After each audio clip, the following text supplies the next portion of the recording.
या वीणावरदण्डमण्डितकरा या श्वेतपद्मासना। नमस्ते बच्चों, आज हम कक्षा 8 के हिंदी विषय में जो दूसरा पाठ है ईदगाह, इस पाठ को आज हम पढ़ेंगे। ईदगाह पाठ के लेखक है प्रेमचंद। प्रेमचंद हिंदी भाषा में प्रेमचंद का बहुत बड़ा नाम है। वह उपन्यास सम्राट के नाम से भी जाना जाता है। मुंशी प्रेमचंद का जन्म 1880 में हुआ था और उनका निधन 1936 में हुआ था।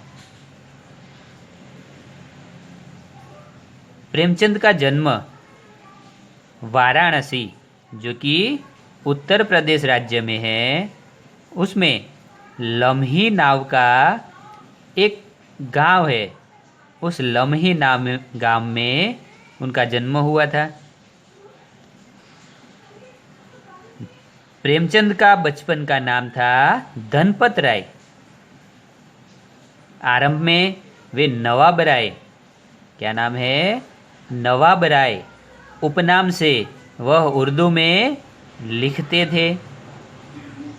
उसके बाद वे प्रेमचंद नाम से हिंदी में लिखने लगे, यानी कि उर्दू भाषा में वह नवाब राय उपनाम से रचनाएं किया करते थे और हिंदी में कौन सा नाम था, प्रेमचंद। तो उन्होंने गांधी जी के साथ असहयोग आंदोलन में भी सक्रिय रूप से भाग लिया था, जिसमें उन्होंने सरकारी नौकरी थी वह भी त्याग दी थी। पहले वह अध्यापक थे, तो उन्होंने गांधी जी के साथ असहयोग आंदोलन में सक्रिय होने के कारण सरकारी नौकरी छोड़ दी थी। प्रेमचंद का सर्वश्रेष्ठ उपन्यास गोदान है। उनकी कहानियाँ भी है। एक कहानी है मानसरोवर, और मानसरोवर में 1 से लेकर 8 भाग है। तो इस ईदगाह पाठ में मुंशी प्रेमचंद ने जो लिखा है उसे आज हम पढ़ेंगे।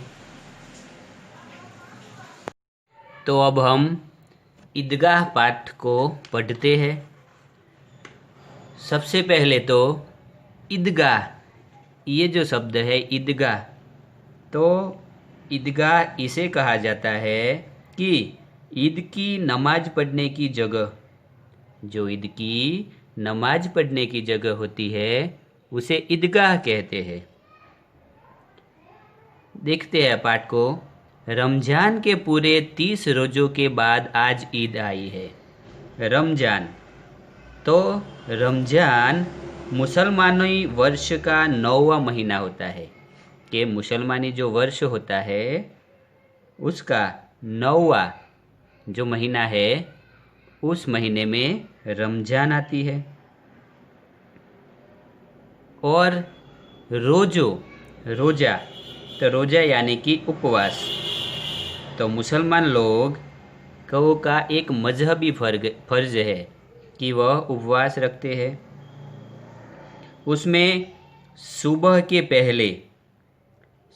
पहले की 1 घड़ी से लेकर शाम की जो दूसरी घड़ी होती है वो उस तक वे कुछ भी खाते पीते नहीं हैं और वह उपवास रखते हैं, उसे रोज़ा कहते हैं।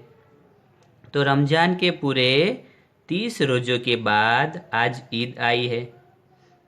तो पूरे 30 रोज़ों के बाद ईद आई है। कितना मनोहर, कितना सुहावना प्रभात है। आज का सूर्य देखो कितना प्यारा, कितना शीतल है। मानो संसार को ईद की बधाई दे रहा है। गांव में कितनी हलचल है। ईदगाह जाने की तैयारियां हो रही है।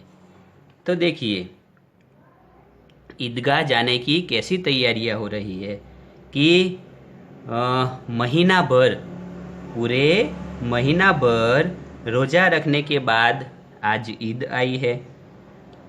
ईद आने की वजह से सब में नया उत्साह है, नई उमंग है और गांव के लोग ईदगाह जाने की तैयारियां कर रहे हैं। और सबसे ज़्यादा जो उत्साह है वह बच्चों में है। बच्चे बहुत उत्साही है।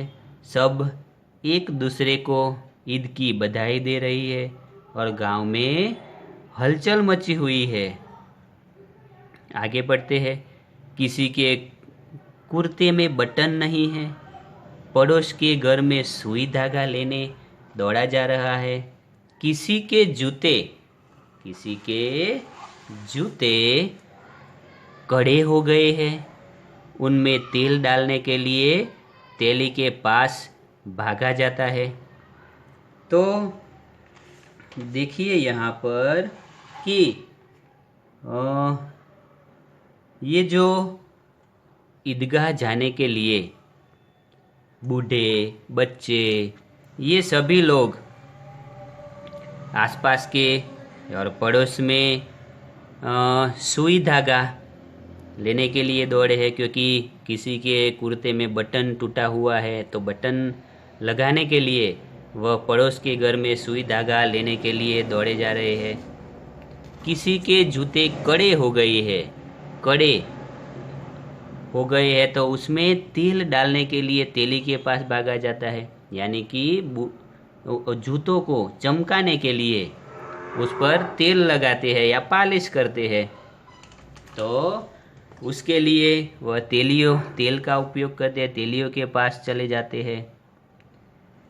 आगे जल्दी जल्दी बैलों को सानी पानी दे।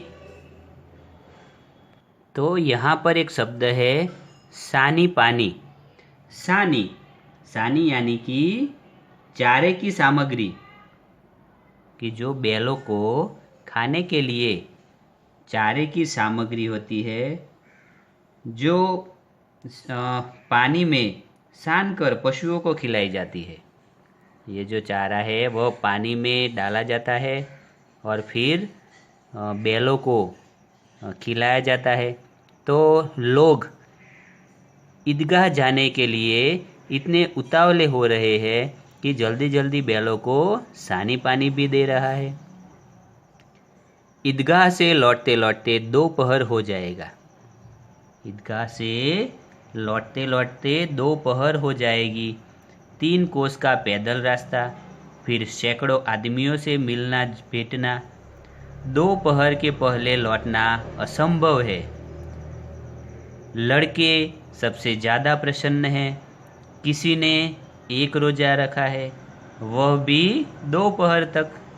किसी ने वह भी नहीं, लेकिन ईदगाह जाने की खुशी उनके हिस्से की चीज़ है।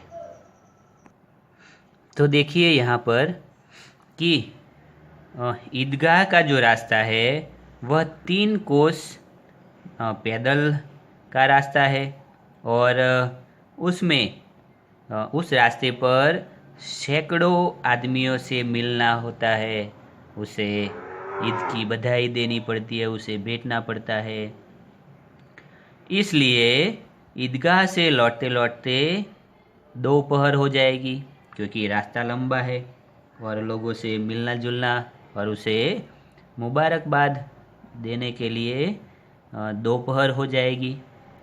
उसमें सबसे ज़्यादा प्रसन्न कौन है? तो लड़के सबसे ज़्यादा प्रसन्न हैं। और उसमें किसी ने पूरे 1 दिन का रोज़ा रखा है और वह भी दोपहर तक का, क्योंकि दोपहर तक वह ईदगाह पहुंच जाएंगे। फिर तो किसी ने वह भी नहीं रखा और ईदगाह जाने की खुशी वही उनके हिस्से की चीज़ है। आगे देखते हैं, रोजे बड़े बूढ़ों के लिए होंगे, इनके लिए तो ईद है। कहते हैं कि रोजे किन के लिए है? बड़े बूढ़ों के लिए, लेकिन बच्चों के लिए क्या है? सिर्फ ईद है। रोज ईद का नाम रटते थे, वह आज आ गई। तो बच्चे क्या करते हैं? रोज ईद का नाम रटते हैं कि ईद कब आएगी कब आएगी, लेकिन आज तो ईद आ ही गई है। अब जल्दी पड़ी है कि लोग ईदगाह क्यों नहीं चलते? उनकी अपनी जेबों में तो कुबेर का धन भरा हुआ है। बार बार जेब में से अपना खजाना निकाल कर गिनते हैं और खुश होकर फिर रख देते हैं। महमूद गिनता है, 1, 2, 10, 12। उनके पास 12 पैसे हैं। तो देखिए, कहते हैं कि जल्दी पड़ी है कि लोग ईदगाह क्यों नहीं जाते? ईद तो आ गई है, लेकिन लोग ईदगाह की ओर चल पड़े हैं। सभी के पास अपनी अपनी जेबों में कुबेर का धन भरा हुआ है, मतलब कि बहुत सारा पैसा है उनके पास। उनकी जेबों में बहुत सारा पैसा है। और कुछ बच्चे गिनते हैं कि बार बार जेब में से अपना खजाना निकाल कर कितने पैसे हैं वह गिनते हैं। फिर खुश हो जाते हैं कि मेरे पास बहुत सारे रुपये हैं। फिर खुश होकर अपनी जेब में वापस रख देते हैं। उनमें से एक बच्चा है महमूद। इस पाठ में जो भी नाम आता है वह आप याद रखिएगा।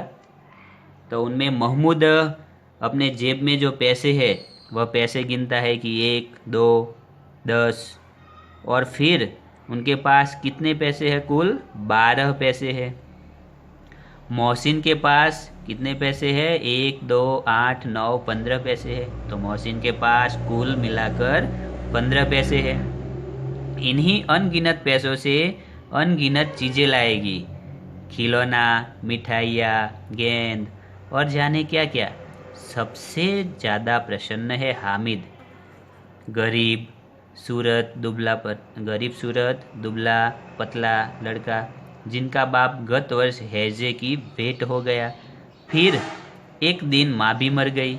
अब हामिद अपनी बूढ़ी दादी अमीना की गोद में है और उतना ही प्रसन्न है। तो देखिए यहाँ पर कि मोहसिन के पास कुल कितने पैसे हैं? 15 पैसे है। और इन्हीं पैसों से वह अनगिनत चीज़ें लाएगा। अनगिनत यानी कि जिसे गिना नहीं जाता, ऐसी चीज़ें लाएगा।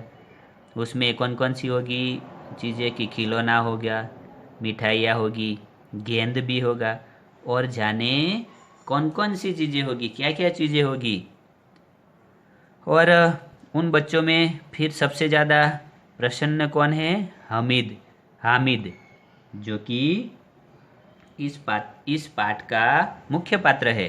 हामिद उनकी गरीब सूरत है, सूरत यानी कि चेहरा। तो उनका चेहरा जो है वह एकदम गरीब सा लगता है, दुबला पतला है। और जिसका बाप गत वर्ष हैजे की भेंट हो गया। हैजे जो एक प्रकार का, तो हैजा एक भयंकर संक्रमित रोग है। उसे गुजराती में हम कॉलेरा कहते हैं। तो ये जो हैजे का रोग है वह भयंकर है। तो हामिद का जो बाप है वह गत वर्ष हैजे की बीमारी से उसकी मृत्यु हुई थी। फिर उसी वर्ष उसकी माँ भी मर गई। अब हामिद जो है वह अपनी बूढ़ी दादी, जिसका नाम है अमीना, उसके पास रहता है। और उनके पास ही वह पला बड़ा हुआ है। और वह बहुत ही खुश है अपनी दादी अमीना के साथ रहकर। अब आगे देखते हैं कि हामिद के पाँव में जूते नहीं हैं, सिर पर एक पुरानी टोपी है जिसका गोटा काला पड़ गया है, फिर भी वह प्रसन्न है। अभागिन अमीना अपनी कोठरी में बैठी रो रही है। आज ईद का दिन और उसके घर में दाना नहीं। इस अंधकार और निराशा में वह डूबी जा रही है। किसने बुलाया था इस निगोड़ी ईद को? तो यहाँ पर अमीना जो हामिद की दादी है वह इस ईद को कोस रही है। वह सोचती है कि हामिद के पाँव में जूते नहीं हैं, क्योंकि जूते खरीदने के लिए उसके पास पैसे नहीं हैं।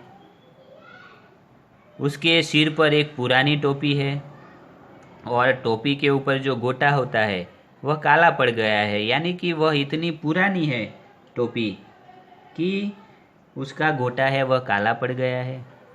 लेकिन फिर भी वह प्रसन्न है।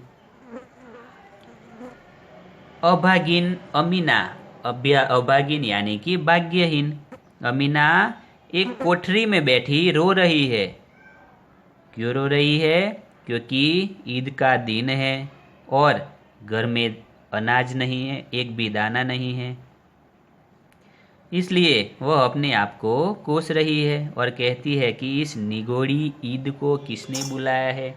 निगोड़ी यानी कि दुष्ट अथवा या तो अनाथ। आगे देखते हैं। अमीना का दिल कचोट रहा है। गांव में बच्चे अपने अपने बाप के साथ जा रहे हैं। हामिद का बाप अमीना के सिवा और कौन है? उसे कैसे अकेले जाने दे? उस भीड़ भाड़ में बच्चा कहीं खो गया तो क्या होगा? नहीं, अमीना उसे यूं न जाने देगी। नन्ही सी जान, 3 कोस चलेगा कैसे? पैरों में छाले पड़ जाएंगे, जूते भी तो नहीं है। कुल 2 आने पैसे बच रहे हैं। 3 पैसे हामिद की जेब में, 5 अमीना के बटुए में। यह तो बिसात है और ईद का त्योहार। अल्लाह ही बेड़ा पार लगाए। यहाँ पर एक मुहावरा है कि दिल कचोट रहा है। दिल कचोटना यानी कि दिल में दुख होना, कचोटना यानी कि दुख। तो दिल कचोटना यानी कि दिल में दुख होना।